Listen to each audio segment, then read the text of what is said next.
Zuma's fear. As for all teams report in. Red team standing by. Blue team standing by. Gold team standing by. Surrounding a large warehouse were nearly 20 different SWAT officers and 6 patrols of police officers hidden in other locations. Nobody was taking any chances and were equipped with heavy weaponry and armor. Detective Shaw had ordered an immediate trace on the broadcast as soon as it aired. Once they got a hit, Shaw secretly ordered an entire force down to take Damian Stone and his sick show. Prepped up in front of windows and doors, the SWAT officers waited for the command signal to get inside and clean the place out.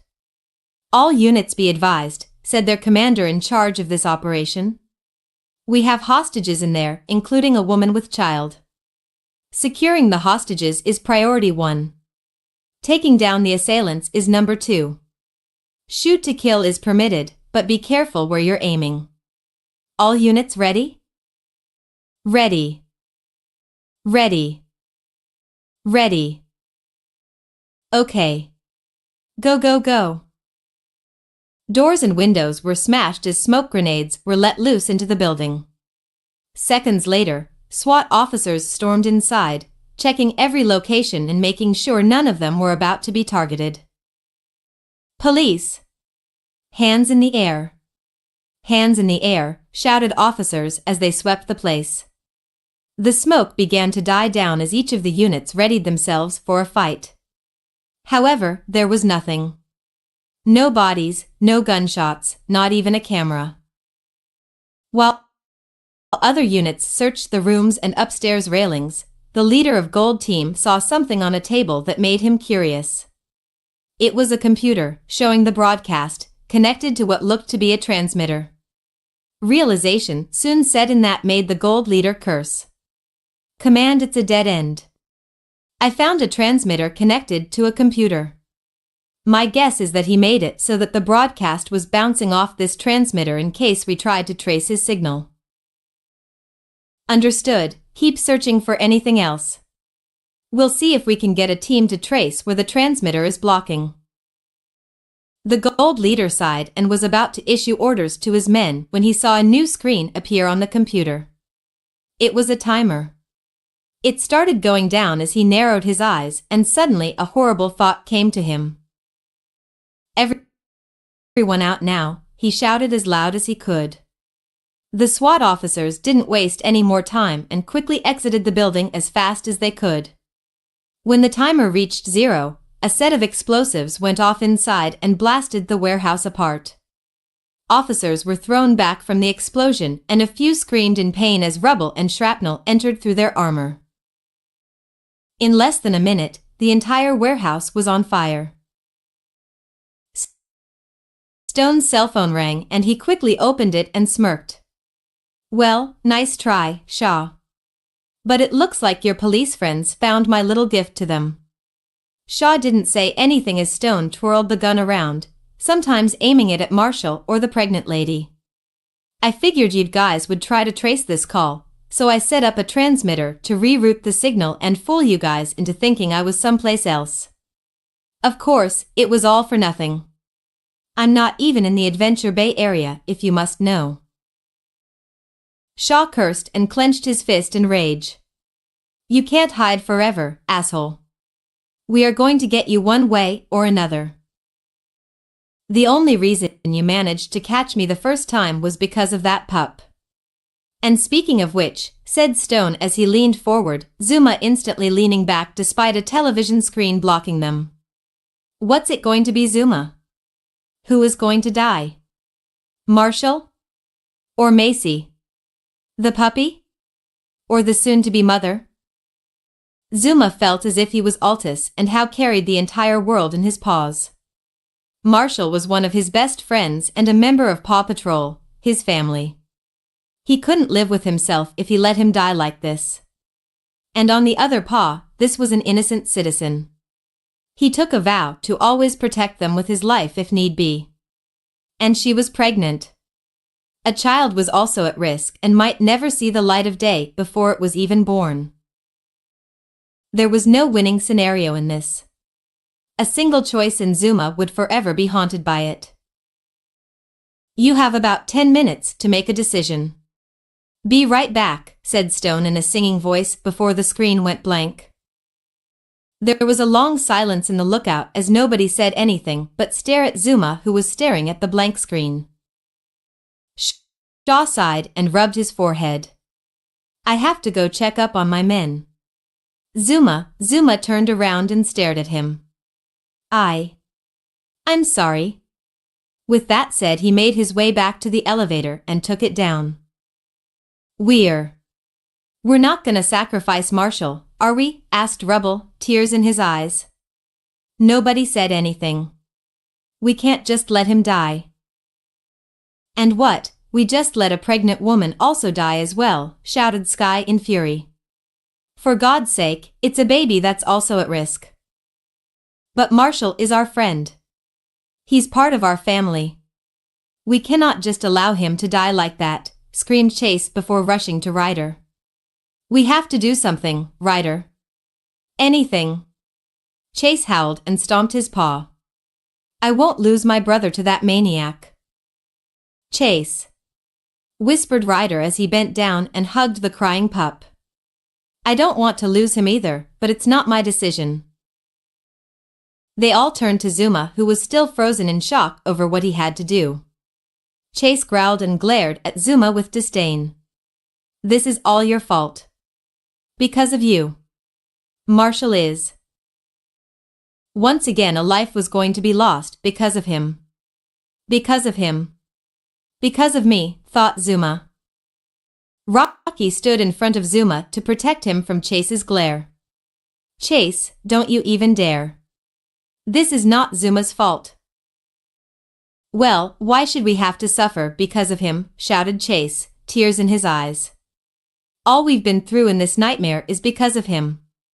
If he wasn't here, I understand how angry you are, but Zuma is our friend as much as Marshall is, shouted Rocky, getting into his face. The two pups were growling at each other and looked ready to come to blows. I'm not letting you hurt Zuma any more than he already has. Chase, stop, said Ryder, getting both pups' attention. Fighting over whose is at fault is not going to help matters. We all know who to blame for this, and that is Stone.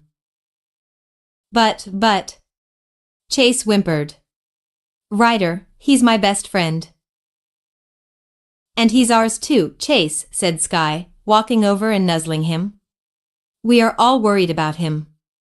But don't you think Zuma is facing the worst of this? He's the one who has to make the decision. Chase slowly turned to Zuma, who was looking at him with fear, like he was expecting the German Shepherd to rip his throat out. Upon seeing the terror in his eyes, Chase gasped and lowered his head in shame. Zuma. I'm sorry. Zuma didn't say anything, he just stared at the floor as Chase continued to whimper in guilt. Soon enough the TV came back on and Stone was there, smiling and waiting. So, Zuma, asked Stone. Have you made a decision? Stone, started Rocky, but he was silent the moment Stone pressed his hand against the safety and clicked it. No, Zuma speaks. No one else. Zuma trampled and a few tears dripped down his eyes. He looked at Marshall, his friend who had gone through hell, and Macy, who was looking at the screen with such pleading eyes. There was also her belly, and how inside it was an innocent child. How could he condemn either of them to death? Why me? God, why do you do this to me? Zuma. His attention as grabbed as everyone looked up and saw Marshall raise his bloody head and, despite his suffering, smiled at the pups. It's okay, you don't have to make a decision, because I've already decided, it's me who should die. The pups gasped. Marshall, no, shouted Zuma in fear. You can't say that. I won't allow an innocent to die because of me. I'm telling you to do this, choose me.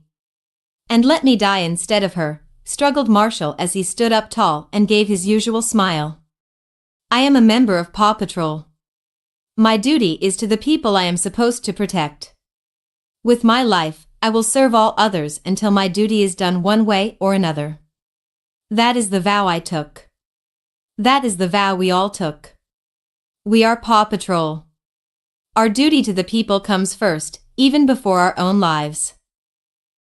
Marshall, whimpered Zuma, who knew that deep down he was right. They had to save the civilians first. It was their duty. No, whispered Rubble as he shook his head in denial. Buddy, said Chase, tears in his eyes. It's okay, pups, said Marshall. Despite his tears, he still held his smile. I lived a good life, even if it was short. I wish we could have had more fun together, but I'm happy to have met you all. He took a deep breath. Ryder? You're the best owner ever. In a way, you were like the father I never had. I'm proud to have been your pup. Marshall, you're a good pup, always have been, whispered Ryder, holding back his tears as long as he could. Chase, you're the brother I never had. I'll always been watching over you. Chase stood tall and saluted Marshall. I love you so much, Marshall. I love you too, Chase, said Marshall as he continued. Sky? Sorry about spilling your secret. I always thought you were cute, you know? Marshall, whimpered Sky as she dived into Chase's hooves and held her as she cried. Rubble, all my Apollo stuff is yours. Take care of it. Especially comic issue number 16. That's gonna be worth a fortune one day. Please don't die, Marshall. Please don't die, screamed Rubble as he fell in a blubbering mess. Rocky, take care of Zuma. I'll say hi to your brother for you when I get to those pearly gates. I will, thank you, Marshall, whispered Rocky as he put his paw on Zuma's shoulder. I'm actually gonna miss you spraying me with your water cannons. Marshall chuckled a bit before he closed his eyes. Zuma, whispered Marshall as Zuma stared up at him. I know you might be thinking this is your fault. It's not, don't ever blame yourself. We love you. And I know your family doesn't blame you. I want you to promise me that you'll keep on fighting no matter what. That you'll save lives and still be a Paw Patroller. I promise, nodded Zuma, who hunched over and covered his face with a paw. I'm ready, goodbye, said Marshall, who closed his eyes and prepared for his end. Kill Marshall, whispered Zuma, who felt sick just saying those words. Everyone of Paw Patrol soon came together in one hug, all watching the final moments of their comrade, their friend, the family member Marshall, as Stone got off from his seat and smirked. All right then. He aimed the gun at Marshall, who didn't show any fear on his face. He had accepted this as his final act of duty. The rest of the team watched with tears in their eyes, prayers in the hearts, as they and all of Adventure Bay silently saluted the bravest pup any of them had ever seen. Oh, wait, said Stone with a realization as he pulled the gun away. He then slowly turned to the camera. I forgot that it is opposite day. Marshall's eyes opened with horror as he turned around and screamed anew. Screams echoed across the town as Stone aimed his fun and fired round after round into Macy's head and belly. The pups all screamed, the loudest being Zuma and Marshall, as Macy's blood sprayed across the room and even onto the camera. Marshall continued to scream even after 16 bullets went into Macy's hull of a corpse. There was nothing left of her face, and her stomach was torn open. Both Sky and Rubble had fainted at this point, Zuma just about to, as Rocky held on to him and made him turn away from the blood. He felt his friend piss himself in fear, but Rocky didn't care. He was just about to do it himself. Chase lost his lunch and his cool as he began cursing every word he knew. And Ryder. Ryder just stared at the dead citizen. "You bastard! How could you? You monster!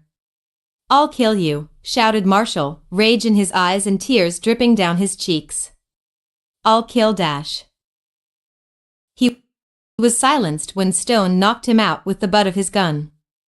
Stone looked at the dead former pregnant woman and then at Marshall before looking towards the screen. "Zuma?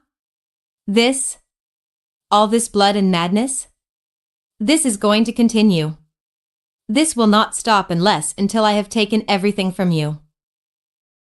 He reloaded his gun and aimed it at the camera. "Thanks for watching. Good night." He shot the camera and it all went static.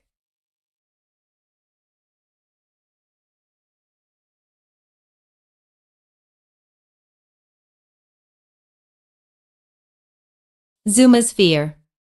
And for the first time in history, Adventure Bay was quiet. Even for a small town such as this one, there was always some bustling activity going on. But there was nothing.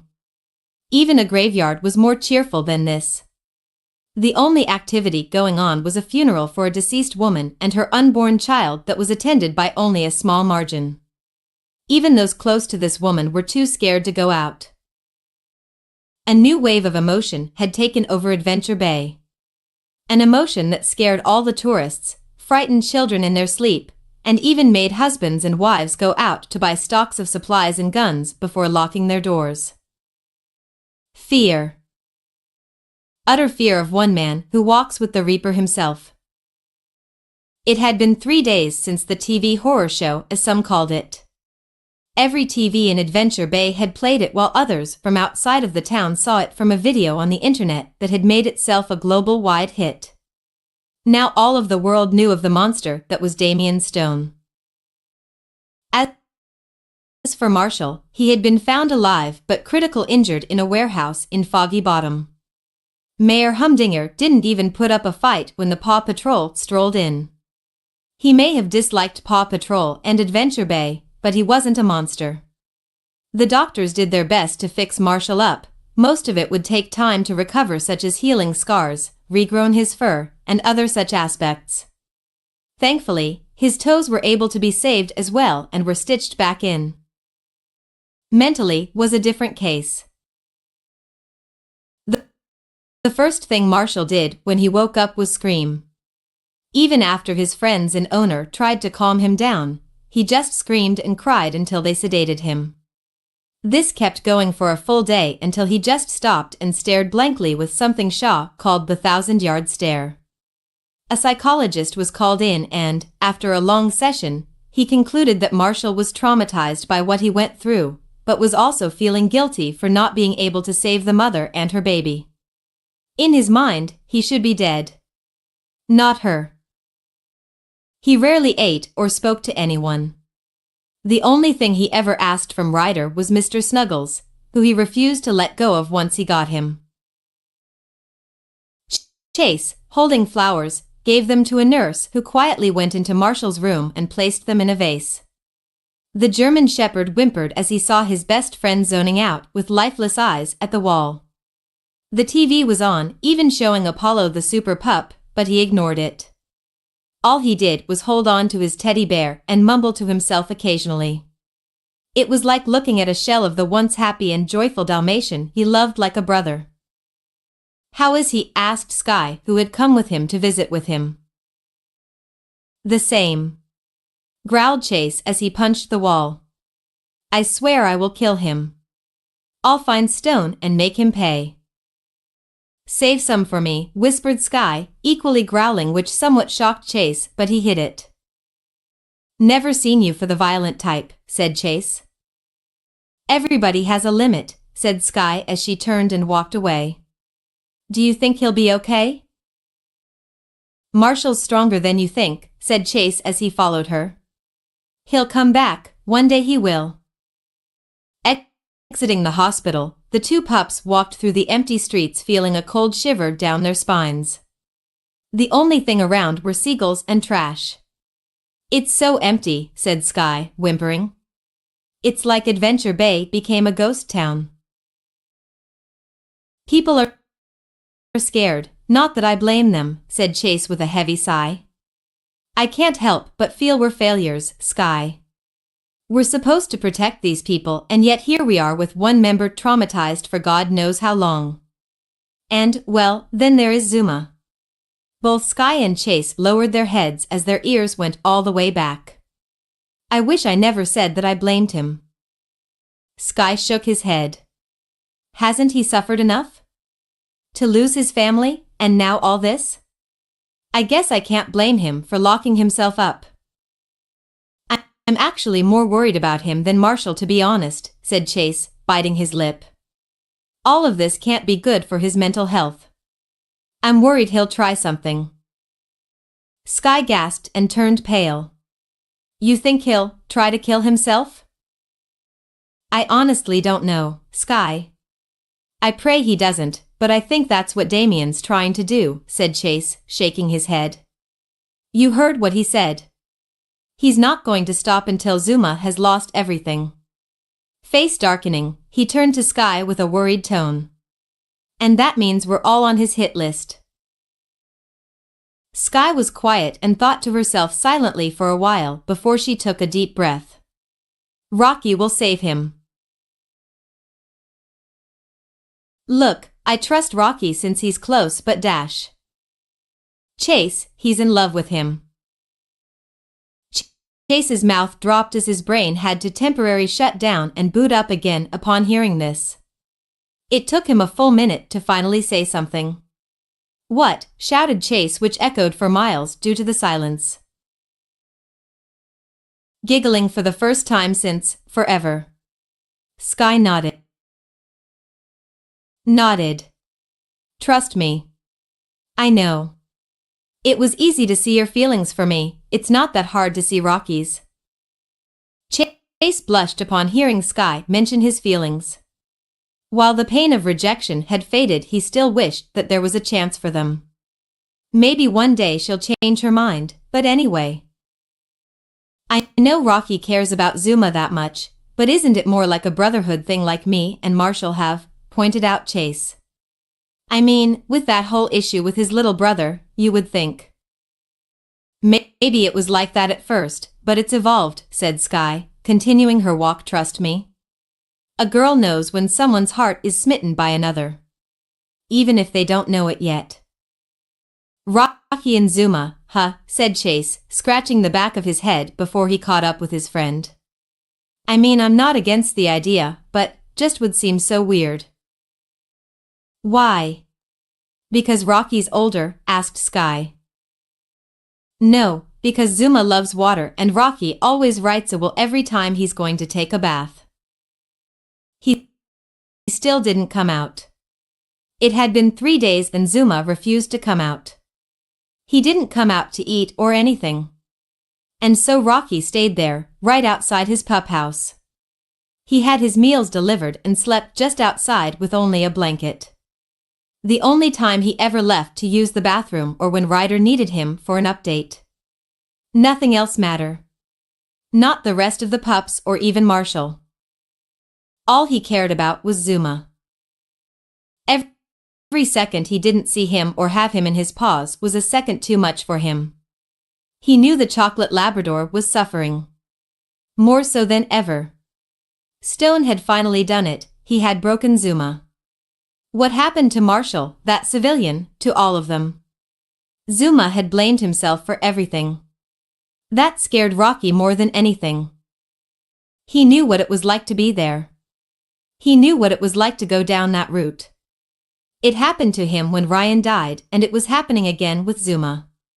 When he went to the orphanage that took him, Rocky had been just like Zuma. Alone. Guilt-ridden. Lost in despair. And Rocky was prepared to kill himself the day just as Ryder saw him and picked him up. He had it all planned out. Just a simple toaster in the bath, and that was it. A fitting end for him who let his brother drown by that bastard of an owner. But the very day he was going to do it, he met Ryder. Through Ryder he found a purpose to live again. He found friends. A new family. He found Zuma. Rocky believed that someone was looking after him that day. A sign to say that no matter how dark life gets, light will shine a way through it. Zuma was drowning in darkness, and Rocky was determined to save him best friend by being that light. Not just because he's my best friend, but because I love him, thought Rocky as he closed his eyes and felt his heartbeat. He put his paw on his chest and smiled softly. Rocky wasn't stupid. He knew what he was feeling for Zuma and felt no shame from it. He was in love with his best friend. He didn't know if the events of today had made him fall in love with him so quickly or if this always existed and he misread them as brotherly instincts. Does it matter? He makes me feel something I never felt before. Like I want to be with him and hold him forever. If this isn't love, I don't know what is. He didn't know what the other pups were going to think upon hearing he was into the same sex, but as far as he cared it didn't matter. Whether they accepted him or not, whether Zuma loved him or not, all that mattered was keeping the most important pup in his life safe. Rocky? Asked a voice that made the mixed breed turn around and spot Rubble heading over. Ryder wants to speak with you. Okay, watch over Zuma for me, will you, Rubble? Asked Rocky. After getting confirmation from Rubble, Rocky made his way into the lookout, ignoring the joint task group that was hard at work. Damian Stone was off the grid, and the more he was missing, the more worried everyone was. When he made it to the elevator, he took it up until he was up on the top of the tower. Rocky walked over to Ryder, who was looking at his pup pad. When Rocky came in, he put it away and asked, "How are you doing?" "Fine." "And Zuma?" Ryder sighed and crossed his arms. "I've talked it over with Detective Shaw and the others. There isn't a point sending you pups off to different owners. We need to be together now. More than ever." He then narrowed his eyes and turned to the computer, activating a few windows that popped up some schematics. It didn't take Rocky long to read them and have his eyes widened. "Is that?" Yeah, this was originally going to be something I build for you pups when you got older, but due to the circumstances I can't take a risk," said Ryder as he turned and faced Rocky. "Chase and Marshall are the only ones who know this, but Paw Patrol wasn't originally my idea. It was my parents'. The government hired them to build an all-dog task force to counterattack terrorism. My parents started on the project, but it was shut down due to the funding being sent to drone development." Ryder pointed it out the initials. Hound assaults of various organized combats. aka HavocHound. "So these schematics are the original blueprints for the pup packs," said Rocky, noting the seminaries. Yes, but they were incomplete," said Ryder. "I want you to help me make these, Rocky. 6 of them for you 6 to use. If Damian Stone is going to go this far, then we need to go just as far to stop him." Rocky nodded. "I understand, but..." Rocky bit his lip and sighed. "Zuma. I'm worried about him." Ryder nodded and handed over his pup pad to Rocky. "Here. Use the unlocking feature. I think it's time all of us had a long talk. Zuma can't do this alone. So he need us more than ever." Rocky barked in agreement and happily took the pup pad, racing down to the elevator and taking it down. When he go to the pup house, he ignored the confused look on Rubble and found the setting to open up the pup houses. Pressing the button, the door slid open and Rocky went in, intending to hug Zuma or even be prepared for some backlash. What he got was worse. He got nothing. As in, Zuma wasn't there. Terror began to grip into Rocky's heart as he looked around Zuma's house for any sort of sign of where he was. He stopped when he saw something that made him freeze up. It was a note. "Goodbye." Rocky rushed out as fast as he could, past Rubble, past others, right to the front of the yard where he tried to find any sign of his love. But there was nothing. He was gone.